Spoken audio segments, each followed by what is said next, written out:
Thank you for tuning in today. I have a few quick announcements before the presentation begins. The Johnson Center presents free webinars several times throughout the year. The next one will be Thursday, April 18th, when Amanda Tammy discusses basic principles of ABA.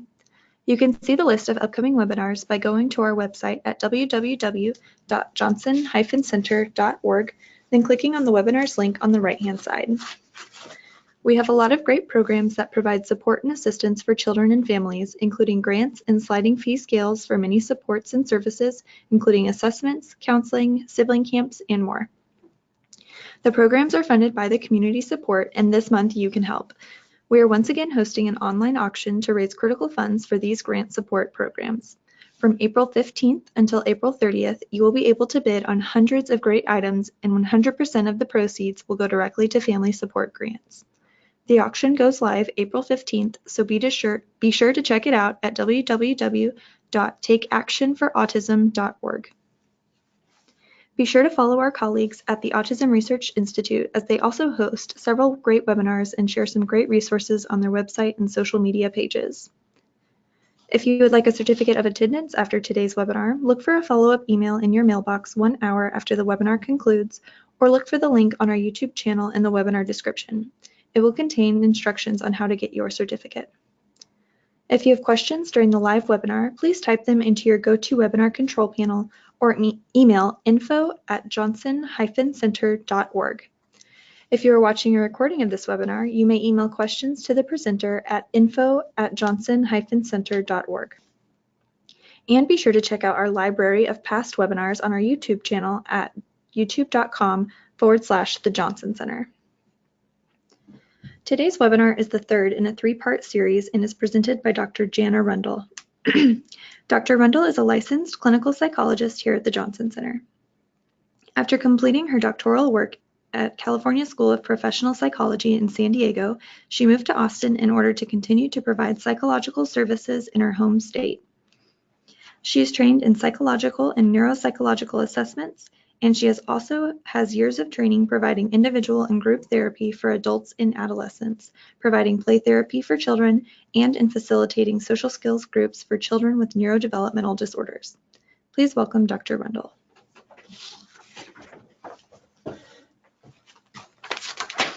Oops. Hi, welcome to my third and final webinar in the Mind Your Mind series. Can you believe it? You made it this far.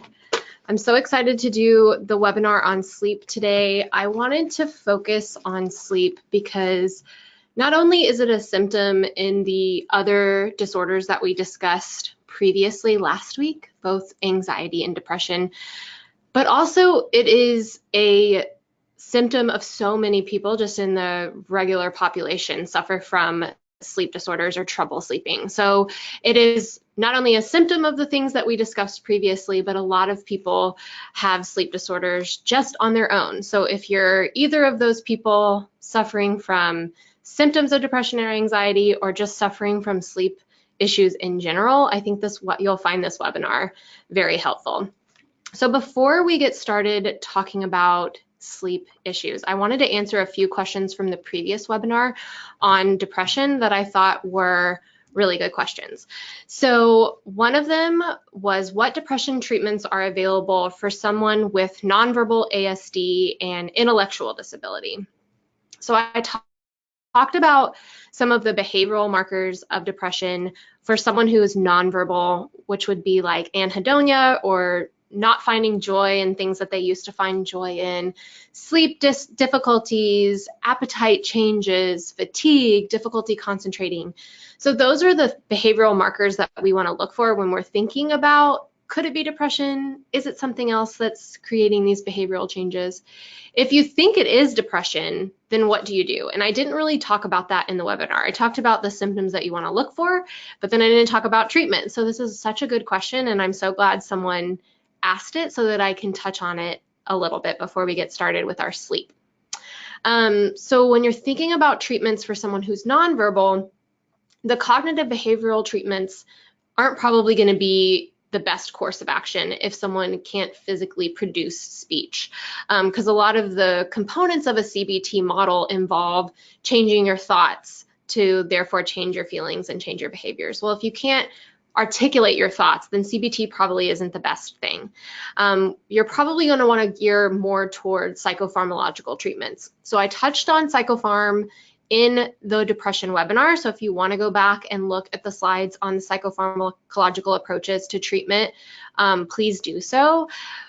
But I just want to talk about it a little bit right now again. So the psychopharmacological approaches for depression symptoms would be your selective serotonin reuptake inhibitors, which would be your SSRIs like Prozac. There's a lot of case studies that you can read about in the research that involve nonverbal ASD depression symptoms, like those behavioral markers I was discussing, difficulty sleeping, appetite changes, anhedonia, who responded really well to SSRIs. So their parents were noting some changes in behavior, became concerned, took them to a physician who put them on an SSRI, and a lot of those behavioral markers for depression lifted. And so then you know that it probably was certainly depression, although the child wasn't able to physically tell their depression symptoms. So that is what I would do if I were a parent of a nonverbal ASD who I was seeing some behavioral markers for depression. I would definitely want to seek out some medical intervention to try to see what the best course of action are for their specific symptoms. So whether that be a psychiatrist, whether that be a psychiatric nurse practitioner, I know it can be really hard to find providers in the community who are well versed in autism spectrum disorder. So reach out to moms groups, reach out to autism groups, see if you can get a good referral for someone who's knowledgeable about the autism spectrum community. I think that is probably where I would start. Another important thing to note is that if you're wary about psychopharmacological treatments, and by all means, I think as consumers, as parents, we need to be wary about certain things. We need to be informed. We need to do the research. But if you are someone who isn't comfortable with those kinds of approaches, there are a lot of supplements available that can help depression symptoms. I'm not a clinical nutritionist. I'm not a functional medicine doctor, so I don't want to provide specific recommendations for what those supplements would be. But we do have a clinical nutritionist on staff at the Johnson Center. We have a functional medicine doctor on staff who often prescribe different supplements for people depending on their needs. So there are supplements available that can help with depression and anxiety, but I'm just not really well versed enough to make those specific recommendations. I've also been told that not all places that provide supplements are created equal. So to do your research to find, when I'm thinking about buying my own supplements, I ask the functional medicine doctor here which brands he recommends, because some places don't have the good brands. So I always think it's good to consult with an expert if you're going to try to ingest anything in your body. Find someone who can prescribe those things for you and recommend certain brands that are safe. So that's what I would do if I had a nonverbal autistic kiddo who was showing signs of depression. Definitely want to check out the psychopharmacological treatments as well as supplements if there's some barrier to getting the psychopharmacological treatments. The next question that I thought was interesting was, I think my partner's on the spectrum, how do I deal with that? This is a really loaded question, so I don't want to get too much into specifics because I don't know this person and I don't know the case and I'm not the person's therapist, but there are a couple of things that I thought might be helpful to include in this webinar. Is when you're thinking about how do we deal with relationship difficulties, I think one of the things that we often overlook is that knowledge is power, that learning is power. And so just becoming knowledgeable about the symptoms of autism, about what autism looks like in relationships, the deficits involved in autism, the strengths involved in autism. I think when we become really knowledgeable about these topics, it can really change the way we look at our relationships. Empathy can be a really powerful tool in relationships, and knowledge and understanding about someone's way of life, of how they view the world, can really develop empathy, and suddenly some of those hurts and resentments can really lift when we try to understand the other person's point of view. So I think just arming yourself with knowledge is one of the best tools that we have. I did a quick Google search on on Asperger's and relationships, and Amazon kicked me back like 10 different books about Asperger's and relationships or high functioning autism and relationships. So I would probably start there, of just finding a book and reading about it. I think also it's important to note that so often in our relationships, we aren't intentional. And I think our relationships are one of the most important parts of our lives. And in the same way that we take our cars in to get oil changes, in fact, my car is actually due for an oil change right now, the same way we take our cars in for tune-ups to help keep the longevity of that car, that's how we need to look at our relationships. If you want your relationship to work well, to be satisfying, to be effective, then we need to put in the work. And so however that looks for you, and it can be a variety of things, whether it's scheduled date nights, whether it's scheduled time to turn off phones and have a conversation, whether it's couples therapy, I think there's a lot of areas that can work for you. It's just finding the right kind of prescription. But I think being intentional in our relationships is something so often we put on the back burner. We're going to focus on kids, we're going to focus on careers, school, all the things that we do in life. And sometimes the people that we hold the most dear get put in last place. And that really shouldn't be the case. You know, our dyads, our marital dyads are so important. Side note, I did my dissertation on the marital dyad. So I have a lot of experience in researching couples and the impact that traumatic things can have on couples, and having a partner who may have some of these deficits can be traumatic to the couple. So just being intentional, spending time, all of those things. So I don't want to get too into the weeds on this because I know it's kind of a specific question that I wanted to approach more broadly, but I thought it was important because intentionality is one of my words for the year. I'm trying to be more intentional in my own life. So I just want to inspire y'all to do the same. All right, so what are we going to discuss today about sleep? So many things. Okay, so we're going to talk about sleep and autism spectrum disorder. We're going to talk about the overview and principles of healthy sleep, all the sleep stages, and the physiological components of sleep, and then finally treating sleep issues. And really quickly, I want to give a shout out to my friend and colleague, Dr. Yasmin Neal, who's a neuropsychologist who helped me put together all these slides. She's trained in cognitive behavioral therapy for insomnia, and she was so invaluable in helping me put together this webinar. So I wanted to give her a little shout out. And we'll actually talk about several of the components of cognitive behavioral therapy for insomnia when we get to the treating sleep issues section. Sleep and ASD. So studies show that 40 to 85% of children with ASD also have co-occurring sleep disorders, compared with 20 to 40% in the typical developing kiddos, which is a significant difference. If you're comparing 20 to 40% to 40 to 85%, that's a big change. And I feel like this has been a common theme in all of our Mind Your Mind webinars, the idea that these types of problems are more common in our kiddos with ASD. And I'm sure there's a variety of factors that contribute to that. But one of the factors is just that their brains are wired differently than a neurotypical peer. So the way that they process information, store information, all of that is different. And so because of that, a lot of these symptoms are more common in the ASD population. So we know from our anxiety webinar that anxiety is more common, depression symptoms are more common, and come to find out, sleep disorders are also more common. And I think there's a variety of reasons which we'll kind of discuss today.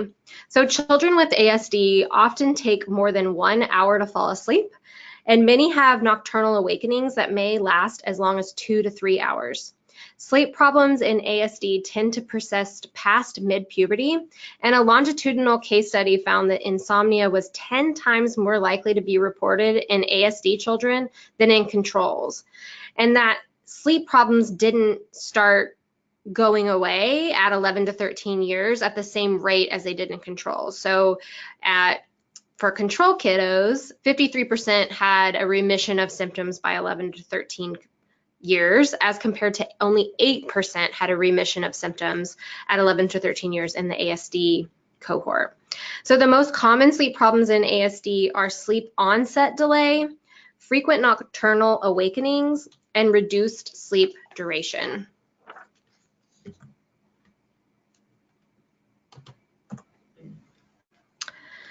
So most of us can probably relate to these images that are on the screen. That idea that you're going to go to bed early and then come to find out at 3 a.m. you're still wide awake, counting down the minutes until you are going to fall asleep. I think these are really common issues that we all experience in life, the difficulty falling asleep. So imagine the situation. It's midnight, you haven't had a good night's sleep in the last few days. You lie in bed calculating how much sleep you'll get if you fall asleep now, if you fall asleep at 12:30, if you fall asleep at 1 a.m., if you fall asleep at 1:30 a.m., and your math skills have just never been so sharp. So show of hands if you've ever had to stay in bed and try to force sleep, if you try to catch up on lost sleep, if you try to watch one more episode of a Netflix series or engage in mindless activity on your phone or laptop in order to wind down and get sleepy, if you've ever indulged in a nightcap to try to get to sleep, if you've ever skipped the gym because you're too exhausted. So these are all behaviors that I think we can all relate to, but they're all behaviors that can potentially set people up for the perpetuation of sleep difficulties. Now I'm going to talk about some of the common misconceptions involved in sleep. So there's many misconceptions out there about sleep and how to promote healthy sleep. One of them is the widespread use of sleep medications for insomnia. There are so many people that go to their doctor to ask for Ambien, go to their doctor to say that I'm having trouble sleeping and I want a sleeping pill. But the problem with sleeping pills is that they don't cure insomnia because they don't treat the causes of insomnia. And sleeping pills isn't really the focus of this webinar, but just so that you know, there are a lot of negative side effects to sleeping pill use. Another misconception about sleep is the idea that we should all be getting 8 hours of sleep per night. We're actually learning more that more sleep is associated with a higher mortality rate. There was a study out of UCSD on the sleep habits of more than 1 million people over 6 years that seemed to debunk the popular idea that 8 hours of sleep nightly are required for optimal health. So in the study of those 1 million participants, which is so many, by the way, those who had 6 or 7 hours of sleep had a lower death rate than those who regularly slept 8 or more hours. The best survival rates out of that study were found among those who slept 7 hours a night. The group who were sleeping 8 hours were 12% more likely to die within the 6-year period than those sleeping 7 hours. Even those with as little as 5 hours lived longer than those with 8 or more hours of sleep per night. So this claim that we need 8 hours of sleep, I'm not sure where it came from, but I definitely remember being a child and being, educated that we need 8 hours of sleep per night. But actually, research does not back up that claim, and it's actually 7 hours that is the most optimal for health. And interestingly, thinking about the widespread use of sleeping pills and this idea that we need 8 hours of sleep for whatever reason, how do those things play together? And this idea that we think we need 8 hours of sleep, and so when we're not getting it, do we go out and seek sleeping pills because we think we're not getting enough sleep when we actually are getting enough sleep? So 7 hours is the goal, according to research for optimal health. So now we're going to talk about the stages of sleep. There are 5 stages in our sleep cycle, which we know because of their characteristic patterns on the EEG. So stage 1 is within minutes, sometimes even within seconds of nodding off. Your brain produces slower alpha and theta waves and your eye movements slow down. Muscle tension lessens, respiration and heart rate slow down, body temperature drops. This introduction to sleep is relatively brief, lasting up to 7 minutes. Here you are in light stage sleep, which means that you're somewhat alert and can be easily awoken. Stage 2 is the first authentic stage of sleep. It's also fairly light, and you can easily be awoken during this stage. It's characterized by sleep spindles on an EEG. Stages 3 and 4 are the beginning of deep sleep. This is when the brain begins producing slower delta waves and there's no eye movement or muscle activity. At this point, it becomes a little harder for you to be awakened because your body becomes less responsive to outside stimuli. This is when the body repairs muscles and tissues, stimulates growth and development, boosts immune function, and builds up energy for the next day.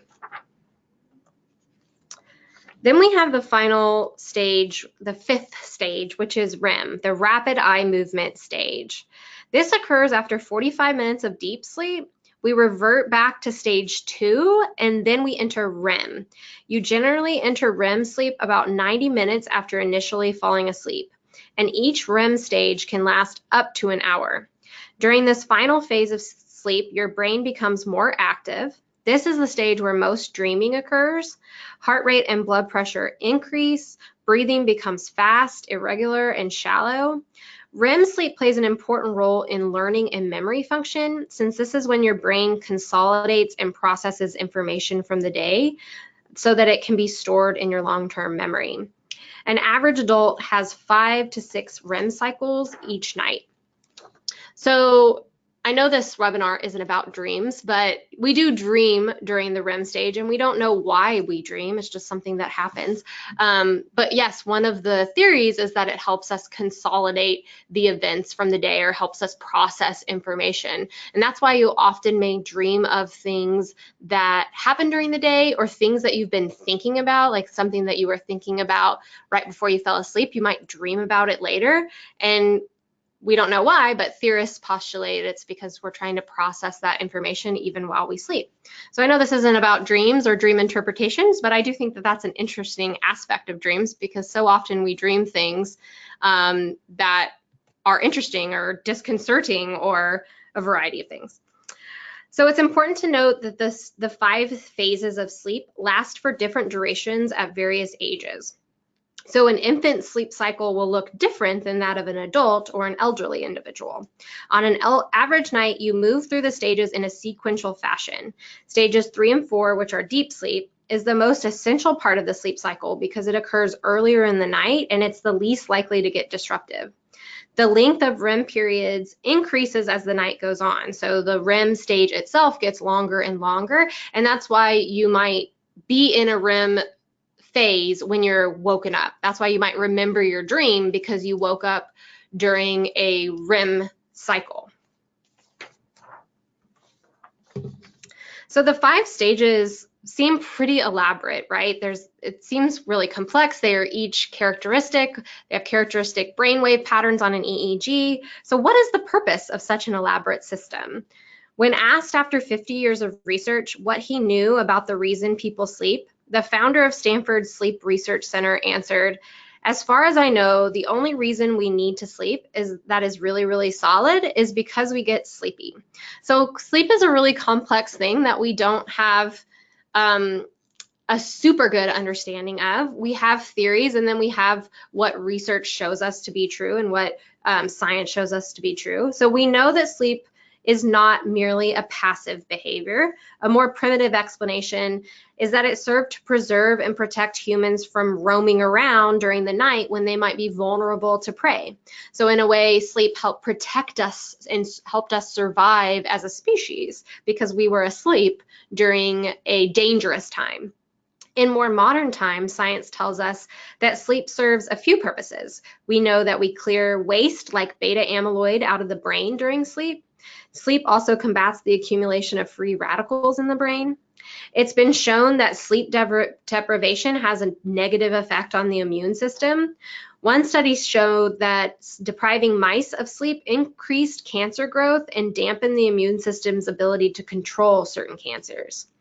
And we also know that the secretion of many hormones is dependent on sleep. So obviously melatonin is impacted by the sleep cycle, but so are other hormones, including cortisol, the stress hormone, TSH, growth hormone, prolactin. All of those are influenced by our natural circadian rhythm. Behavioral imaging studies also show with both animals and human subjects that sleep plays a critical role in encoding and memory consolidation. This is especially true for procedural memory, which would be like your memory for doing a procedure like riding a bike or driving a car or playing a musical instrument. With respect to the other physiological components of sleep, body temperature is key because it's closely related to alertness, activity, and sleepiness. We are more alert and active when our body temperature is higher, and we grow sleepier and less active when our body temperature declines. Body temperature also follows a rhythm throughout the day. It's lowest in early morning. It begins to climb around sunrise when the sun comes up. It continues to climb until mid-afternoon when it briefly has a slight dip before peaking around 6 p.m. So that dip is usually when people get that classic mid-afternoon slump. And then it slowly begins to drop until we fall asleep. So there are two systems that govern sleep. Simply put, a wakefulness system that dominates during the day and keeps us awake for about 16 hours, and a sleep system that takes over at night when wakefulness sleep diminishes in strength, and it keeps us asleep for about 8 hours. Essentially, as the drive for sleep increases throughout the day, their circadian drive for arousal decreases. So the drive for sleep kind of increases and that arousal decreases to help get you to go to sleep. So importantly here, insomnia patients tend to have a stronger arousal system, so their system that's telling them to stay awake is stronger, and a weaker sleep generating system. The diagnosis of insomnia is typically made by self-report. You don't need to attend an overnight sleep study to get diagnosed with insomnia, but sleep studies might be conducted to rule out other sleep-related disorders that either may cause or coexist with the insomnia, like sleep apnea or narcolepsy, or a non-REM sleep disorder like restless leg syndrome. So you might need a sleep study in order to rule out those other things, but just if we're looking at insomnia alone, you don't need to have a sleep study for that. So the DSM criteria for a diagnosis of insomnia is difficulty initiating or maintaining sleep, or non-restorative sleep occurring at least 3 nights per week for at least 3 months, despite adequate opportunity for sleep. So anytime we're talking about a DSM disorder, we're thinking about these symptoms as causing clinical significant impairment or some sort of distress. So for insomnia, the sleep or the difficulty maintaining sleep or the difficulty sleeping causes some sort of impairment or distress. The threshold for this is pretty low, because if you're thinking about sleep and if you're not sleeping enough, then you're likely to be impaired in other areas. So if you're not sleeping enough, you're likely to be fatigued. This fatigue may impact your decision-making at work. It may cause you to cancel plans with friends, which would be the social impact of functioning, or what I was talking about before, the work impact of functioning. So the threshold's pretty low for most of us. When we have these symptoms of insomnia, we're likely going to be impaired in some way or have distress about it, but that is required for a diagnosis of a disorder, which goes along as well with the anxiety and the depression. You have to be have clinically significant distress or impairment in order to meet criteria for any diagnosis in the DSM. That's across the board. So the DSM outlines that in order for insomnia diagnosis to be made, the sleep issues cannot occur exclusively during the course of another sleep disorder like narcolepsy, sleep apnea, or some sort of circadian rhythm sleep disorder. And the sleep issues cannot be attributable to the physiological effects of a substance. However, it can occur alongside or as the result of a coexisting medical or psychiatric condition. For instance, you may have a diagnosis of depression, but also have a co-occurring diagnosis of insomnia because your insomnia is pretty severe and requires clinical attention. So you can have depression or anxiety, but we'll stick with depression to make it clear. You can have depression as your primary diagnosis with insomnia as secondary, or vice versa, whatever's getting the most treatment at the time. So it can occur alongside a psychiatric condition, even though for a lot of people, their issues with sleep are a result of the psychiatric condition itself. But if you're struggling with sleep enough, you can have a co-occurring insomnia diagnosis, but also you can have an insomnia diagnosis without all the comorbid psychiatric stuff. So just to note.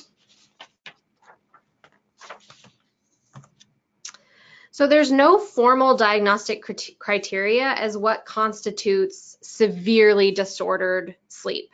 Most clinicians consider 30 or more minutes to fall asleep or 30 minutes of wakefulness after sleep onset to represent the threshold between normal and abnormal sleep, meaning that if falling asleep within 30 minutes or if you wake up in the middle of the night, going back to sleep within 30 minutes. If it's any more than that, that's kind of the threshold of where we draw the line between normal and abnormal. In terms of total sleep time, most clinical research sets a cutoff of anything less than around 6 to 6.5 hours. So representing what is pathological with a single number is really difficult, because if you think of the example of someone who cannot fall asleep for 2 hours, but then decides to sleep in 2 hours in the morning, their total sleep time hasn't changed. Their total sleep time is the same, but they obviously have a sleep initiation problem if it took them 2 hours to fall asleep. So clinicians usually don't like to give like a total time duration of sleep because of factors like that. Also, sleep duration really depends on the person. I know that my husband is more sensitive to sleep than I am. He usually requires a little bit more sleep than I do. It's kind of changes per person. You're gonna have to know what is normal for you. Also, it changes as we age, how much sleep we need. So they don't really give a certain hard and fast number, but if you're getting 6.5 or less is usually kind of where we say, okay, well, maybe we need to start treating this.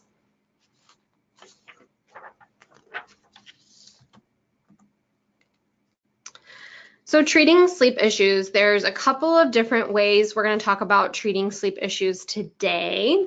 I want to hit on cognitive behavioral therapy. So we talked about cognitive behavioral therapy, or usually it's shortened to CBT, in both the anxiety webinar and the depression webinar. There's pretty much a CBT for everything these days. I feel like there's CBT for substance abuse, CBT for eating disorders, CBT for everything. So there's a CBT for everything. There's also a CBT for insomnia. But the idea behind CBT that we discussed in the previous webinars too, if you need a refresher, is that our thoughts, feelings, and behaviors are all related. And the idea in CBT is if we change our thoughts, we'll change our feelings and behaviors. And the CBT technique for treating insomnia is that basically that we should change our thoughts, but it actually tends to lean more towards the behavioral side, which we'll talk about some of the behaviors that you can change to help promote healthy sleep. So CBT for insomnia is really behavioral heavy, because a lot of the problems that we'll discuss in the next slides with sleep have to do with our behaviors, and definitely cognitions as well, but a lot of the sleep treatment involves changing our behaviors. So definitely CBT for insomnia. The case has never been made that sleeping pills should be used alone. Sleeping pills have a lot of negative side effects. I would never be the clinician who says, oh, just take an Ambien for that, because of the Ambien can interact with a lot of other pills that we take and cause a lot of serious problems, including like cardiac arrest. So never going to be the person that's going to tell you that sleeping pills are safer or better than these other treatments. Sleeping pills carry significant side effects, including next day impaired coordination, physiological and psychological dependence, reduced REM sleep, overdose, complex sleep behaviors, and prolonged cognitive impairment. So almost all studies that you see that recommend sleeping pills are funded by the companies that market them. So when we're talking about treating sleep issues, the first line of defense, if you're asking me personally, is I would do these behavioral and these cognitive approaches first, and sleeping pills would be my last line of defense, because sleeping pills are not particularly effective at treating insomnia. Like we said, they're going to make you sleepy, but then your sleep isn't that good and you're all drowsy the next day, and it's not treating the cause of the insomnia, which is what we want to do. So let's talk about how we treat insomnia. So we call it cognitive behavioral therapy, but the guiding perspective and principles that govern treatment of insomnia are really behavioral, like I said. So the behavioral model of insomnia was put forward by Spielman and colleagues in 1987.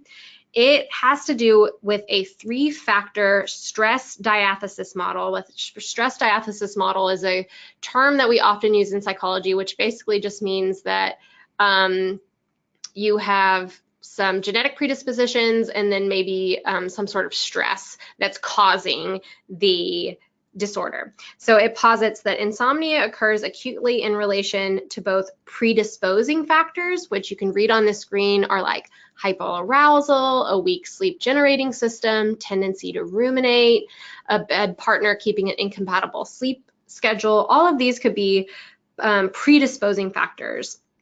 And also precipitating factors, which would be like medical illness, acute stress reactions, onset of a psychiatric illness, change in environment such as infant care. And the chronic form of insomnia is maintained by perpetuating factors or maladaptive coping behaviors. So a patient may be prone to insomnia due to these predisposing factors, but experiences acute episodes because of these precipitating factors, and then they may suffer from some sort of chronic form of the disorder because of the behavioral factors. So ultimately, it's the behavioral factors that lead to a mismatch between sleep opportunity and sleep ability. So we're going to focus on those perpetuating factors when we're talking about improving our sleep. So we can see that people with a chance of developing sleep issues, the premorbid people, have many of the predisposing factors that we discussed on the previous slide. So if you look back, the tendency to ruminate before bed, a partner with an incompatible sleep schedule. The individuals who then go on to develop acute insomnia usually have both the predisposing factors as well as the precipitating factors, which would be like a medical illness or injury, acute stress reaction, psychiatric illness, change in environment, like having a new baby. I've definitely been there. And those with early insomnia have the predisposing factors, the precipitating factors, as well as this added combination of the perpetuating factors, which could be like excessive time in bed, an increase in non-REM sleep or napping. And then those who go on to develop chronic insomnia usually just have more of those perpetuating factors. So you can see the like wider, I guess it looks kind of cream. The cream level on the top of chronic insomnia is just bigger than the early insomnia, meaning that they just have more of those perpetuating factors that are behavioral in nature, that are going on to make their insomnia chronic in nature. So when we think about treating issues with sleep, we want to think about the behaviors that are maintaining the insomnia, those perpetuating factors discussed on the previous slide. When we want to decrease sleep issues, we want to decrease the maladaptive behaviors that are maintaining the problem. For example, we want to prevent non-sleep behaviors from occurring in the bedroom. So one of the biggest takeaways I want you to take from this webinar is that bedrooms should be, or beds specifically, should be for sleep and physical intimacy, and that's it. So TV watching or reading can occur in other rooms of the house. Other maladaptive behaviors that would be a target for change is spending time in bed awake and trying to sleep, but spending time in bed awake and not being able to sleep. So it's important that we associate the bed with sleeping. If we start associating the bed with reading or with eating or with watching TV, we're conditioning our bodies to start associating bed with like an arousal state or an awakened state. And we want bed to be associated with peaceful state, right? We want to be able to go to sleep when we hit that pillow. So one of the behavioral approaches to promoting healthy sleep is stimulus control. So when we apply it to the problem of insomnia, the idea is that the normal cues that are associated with sleep, the bed and the bedroom, are too frequently paired with responses other than sleep. So association with too many responses with things like eating, reading, watching TV in bed result in lowered odds that sleepiness or sleep will occur. And the goal is to reduce those associations. So when we associate the bed with reading, we might not be able to settle down enough to go to sleep. So what we want to do is associate the bedroom with sleep. So I'm going to read the instructions for stimulus control. So the instructions are: lie down intending to go to sleep only when sleepy. Avoid any behavior in the bed or bedroom other than sleep or intimacy. Leave the bedroom if awake for more than 15 minutes. Return to bed only when sleepy. Keep a fixed wake time 7 days a week, and repeat items 3 and 4 as needed. So stimulus control is an extremely effective way to treat sleep issues. The problem is that it can be difficult or even counterintuitive to think about, because the idea with stimulus control is that when you're in bed and you're lying awake for more than 15 minutes, so you're in bed, you want to go to sleep, but you haven't been able to fall asleep, you physically get out of bed and you go to another room and you do something else until you get sleepy. So you get out of bed, you go watch a show, you go read in another room until you start feeling sleepy, and then you go back to bed and try to fall asleep. And if you haven't fallen asleep in 15 minutes, you get out of bed again. And so I don't know if difficult is the right word, because it's actually a pretty simple technique. It makes sense. There's 5 steps. I think it's difficult in that when we are in bed, it's so hard to get out of bed because it's counterintuitive. We think, well, we're trying to fall asleep, so why would I get out of bed? But the idea makes sense, right? Because we want the bed to be associated with sleep. So if you're lying in bed tossing and turning, can't go to sleep, you're going to start associating the bed with not being able to sleep, which is going to perpetuate the problem. So it's so hard. I know I've definitely been there, where I've been lying in bed awake and looking at the clock, getting later and later and later, and knowing full well about stimulus control and dragging myself out of bed because it's so hard. But we don't want to sit there tossing and turning, because the sleep associations associated with that are not going to be promoting our sleep. They're going to be doing the opposite.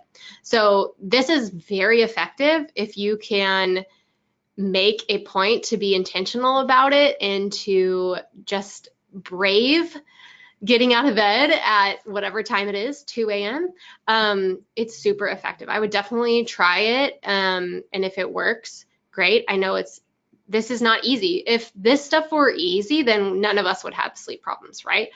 This stuff is challenging. So just know that it's counterintuitive. We all know that, but that it's extremely effective. So if you can just do it, then you will feel better. All right, we're going to talk in the next few slides about sleep hygiene. So sleep hygiene is another behavioral approach to limit sleep problems. Having good sleep hygiene is like one of the best things that you can do, and I think it's one of the easiest to incorporate, because it's kind of simple changes that you can make to maximize your body's ability to fall asleep when you want to.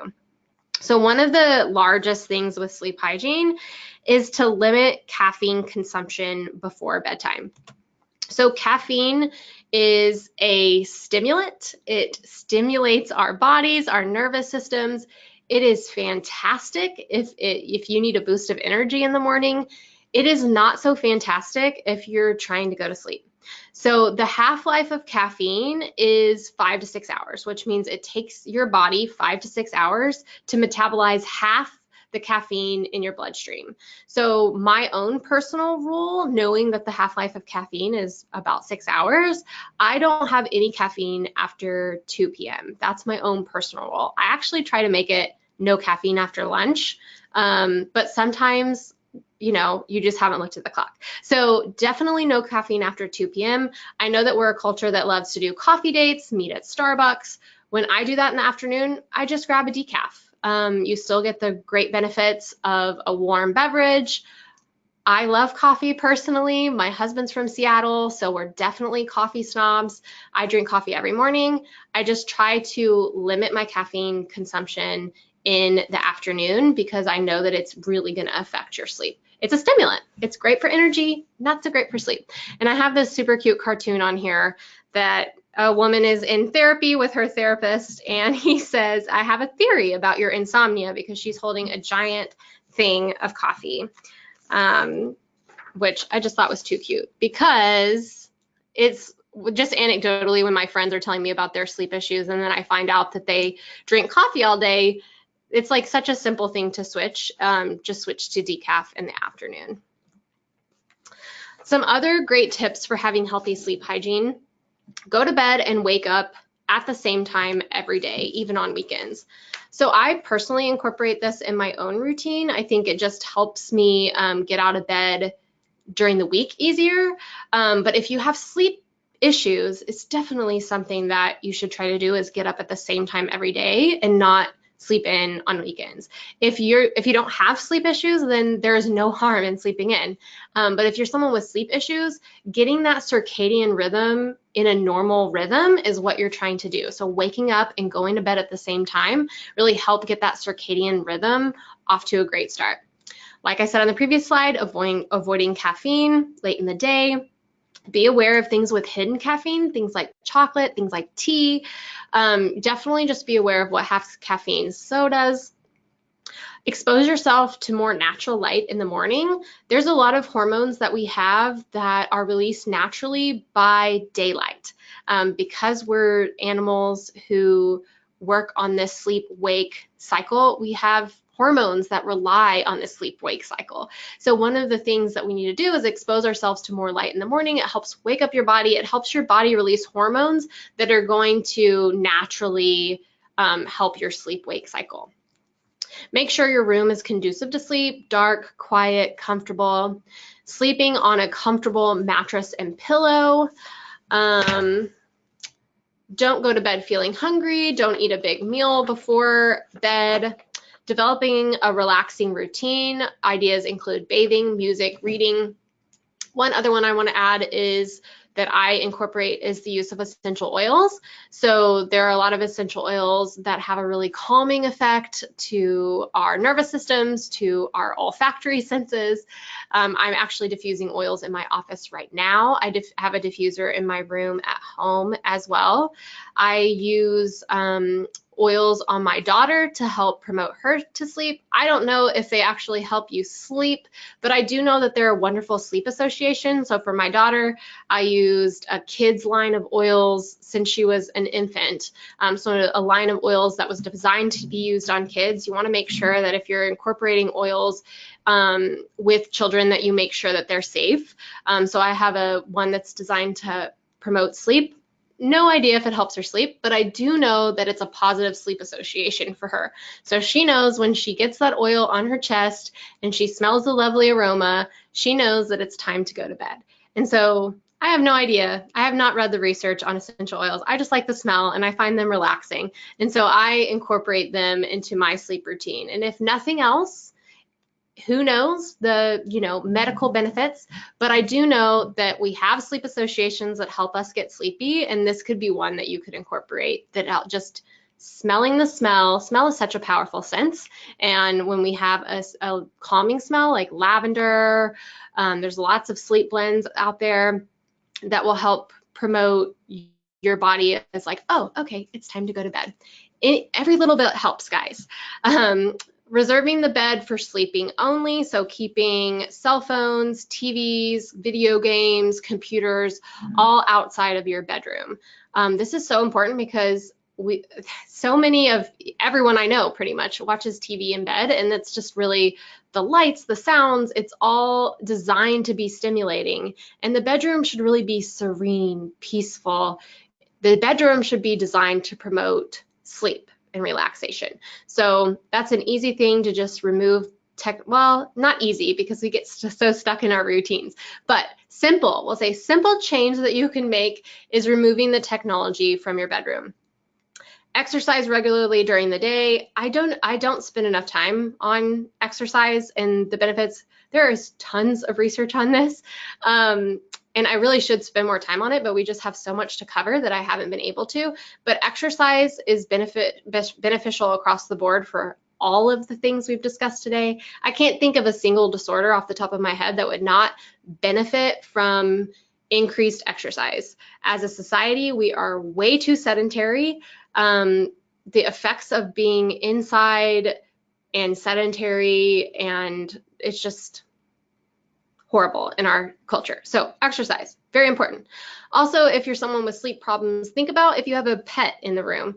I know we have a dog who sleeps in our room, not in our bed, but in our room, who does wake me up at night. I don't have sleep problems, so not so terrible for me, but like if you're someone who suffers from sleep problems and you have a dog who's sleeping in your bed and waking you up and then you're having trouble falling asleep, that might be an easy switch, not easy, simple switch to make to help promote healthy sleep, because pets are loud, they move around. My dog shakes his ears, it's so loud, and that can be a simple switch to make.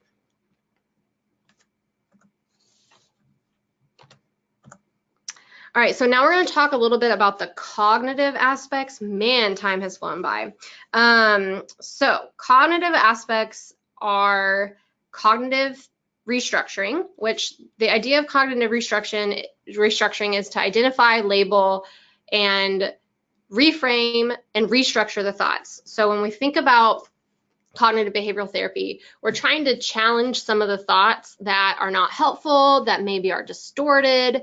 So when we think about insomnia, we're thinking about those beliefs and attitudes that are at the top.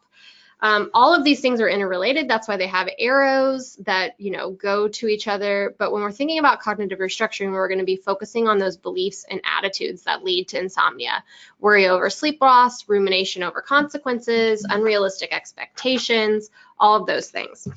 So very simply, cognitive restructuring means replacing negative thinking with helpful, more accurate, and positive sleep thoughts. So the goal of cognitive restructuring is noticing and changing negative sleep thoughts to more accurate, positive sleep thoughts. So we can reduce worry and other emotions that start the stress response and disturb our sleep. So if we think about cognitive restructuring, one of the ways to kind of do this is something that you would do in therapy, just a side note. The behavioral things you can do on your own, this is something that you would probably do more in therapy. If you're wanting to do it on your own, what I would do is start a thought log, which is just a log like in a journal or something, jotting down some of the thoughts that you're having. If we're talking about insomnia specifically, then it would be thoughts that you're having about sleep. So in this example, this guy's negative thought was, if I don't get enough sleep, I'm going to get fired from my job.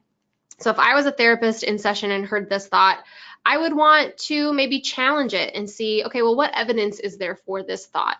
Have you ever slept poorly before? What was the outcome at work when you didn't have a good night's sleep? Oh, well, I slept poorly last week and it was fine and I still got through my day and I just try to catch up on sleep later. Okay, well, so the evidence that you don't get enough sleep, you're going to get fired, there's not really any evidence for that. So let's rephrase that statement. Let's restructure that thought to be more in line with what we know to be true. So restructuring it would be, if I don't get enough sleep tonight, I can still do a good job at work. And y'all, our cognitions are so powerful. So this simple change of thinking about the evidence for this thought leads to a more balanced thought that hopefully won't perpetuate the very sleep problems that he's trying to fix, right? All right, really quickly, relaxation training. So there's 3 forms of relaxation therapy that we're going to talk about today. Progressive muscle relaxation, autogenic training, and diaphragmatic breathing, which diaphragmatic breathing we've hit on the other anxiety and depression webinars. So progressive muscle relaxation is used to diminish muscle tension. It relaxes the muscles, but it also reduces blood pressure, heart rate, and respiration. So you would ask the person to focus on slowly tensing and then relaxing each muscle group. So this helps with distinguishing muscle tension from muscle relaxation. So you'd start by tensing and relaxing the feet muscles, and then you'd progressively work your way to your head and neck. Or you could start with head and neck and work your way to your feet. I think it's easier to start with your feet because it's really easy to tense your feet muscles, like your toes and stuff. You would tense your muscles for at least 5 seconds and then relax for 30 seconds and repeat. So this type of relaxation is usually scripted. So you would be listening to like a guided relaxation, like we've talked in the previous webinars. So you would find a script online. You could just Google progressive muscle relaxation. You could watch a YouTube video. There's so many apps out there that would do this for you as well, if you can find a relaxation app. So you would usually do it by a script. So they would tell you, tense your feet muscles, and they would walk you through it. Feet, and then calves and thighs and glutes and abs, and you work your way up. But if you listen to a script a couple of times, there's no reason that you wouldn't just be able to do it on your own after that. Autogenic training is kind of an offshoot of progressive muscle relaxation, but rather than physically tensing and relaxing your muscles, autogenic training focuses on increasing peripheral blood flow by having patients imagine in a systematic way that each of their extremities feels warm. So imagine that your limbs are warm and heavy, your heart rate is slow and steady, your forehead is cool. The goal is to create a feeling of heaviness, warmth, and relaxation. So this would also be delivered by a script, and I know that there's apps that have autogenic training relaxation on them.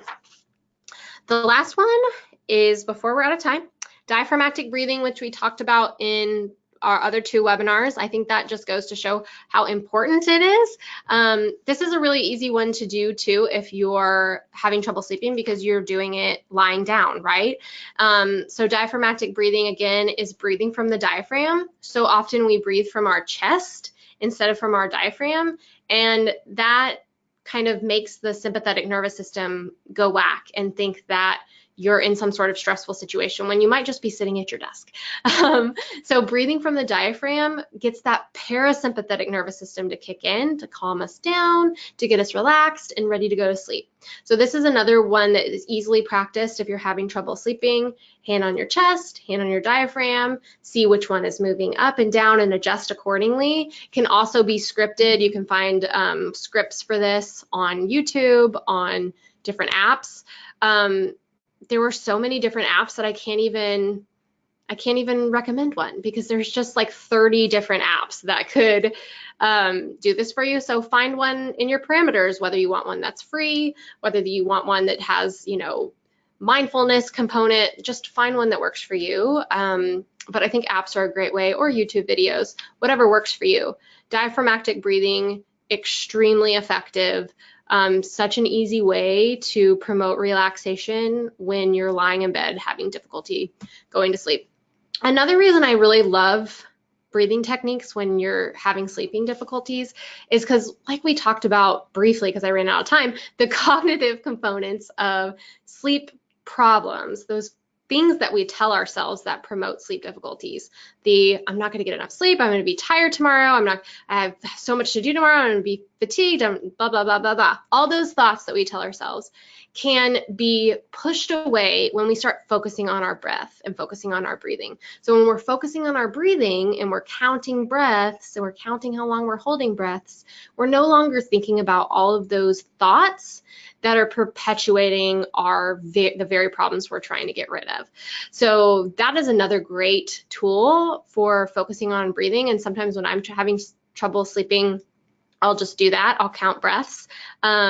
1, 2, some people use in, out, whatever works for you, whatever helps you clear your mind the best. So that diaphragmatic breathing is such an easy tool that I also use when I'm just too keyed up to go to sleep. So we have run out of time again. I'm just full of information, I guess. Thank you so much for attending this series. It's been really fun for me to put on. We don't have time for questions today, but if y'all have questions, I would still love to hear them, because the questions that y'all ask really help inform our future webinars. So if you have questions, please send them, because it helps me figure out what to talk about next time. And if you have ideas of things you really want to hear about, please send those too. So info@johnson-center.org. If you want credit for attending this webinar, look for an email with the quiz questions. If you're watching a YouTube recording of this webinar, the link to the quiz questions should be in somewhere in the details box. I don't know. But thank you so much for attending my Mind Your Mind series. I had so much fun putting it on, and thanks again.